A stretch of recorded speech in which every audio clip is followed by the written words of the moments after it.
નકલી પોલીસે અસલી પોલીસનો પાડ્યો ખેલ। કિમ ગ્રામ્ય પોલીસ મથકમાં નોંધાયેલ હની ટ્રેપ અને નકલી પોલીસ બની તોડ કરવાના ગુનામાં ઝડપાયેલ આરોપીઓએ પાડ્યો ખેલ। કલમ ન ઉમેરવા પીઆઈ માંગી હતી લાંચ। કિમ પોલીસ મથકના પીઆઈ પ્રવીણ જાડેજા અને વકીલ ચિરાગ ગોંડલિયાની ધરપકડ। ₹3 લાખની લાંચ કેસમાં અમદાવાદ એસીબીએ કરી ધરપકડ। ₹90,000ના પગારદાર પીઆઈ જાડેજાએ 10 લાખની માંગી હતી લાંચ।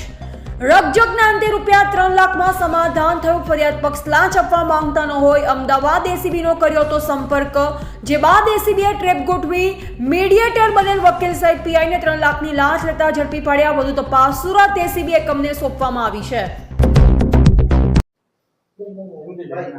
एसीबी अहमदाबाद पुलिस स्टेशन में कंप्लेन मिला था कि किम पुलिस स्टेशन में क्राइम रजिस्टर्ड हुआ था हनी ट्रैप और फैक पुलिस का।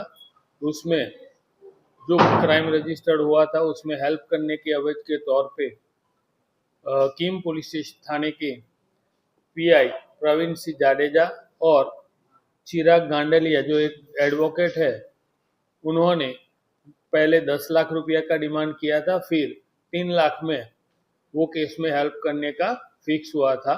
उसके अवेज के तौर पे इन लोगों ने 3 लाख रुपये की ब्रीफ की मांग की और वो लेते हुए पकड़े गए और उनके खिलाफ लीगली एक्शन लेके क्राइम रजिस्टर करके इन्वेस्टिगेशन जारी है।